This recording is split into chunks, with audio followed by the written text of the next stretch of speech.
Prekrásny dobrý deň, dámy a páni. Máme pre vás opäť raz jednu dobrú správu. Otvárame pre vás ďalšiu časť križovatky D1, D4 za nami. Už od dnes budete môcť jazdiť novou vetvou, a to zo Zlatých Pieskov v smere na Jarovce.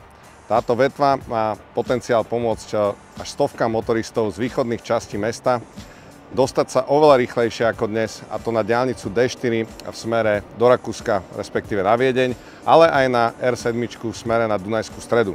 Verím, že aj toto nám pomôže aspoň trochu odľahčiť dopravu v našom hlavnom meste. Stavba samozrejme pokračuje ďalej a verím, že už o pár týždňov vám budeme oznamovať aj ďalšie dobré správy a ďalšie otvorené vetvy.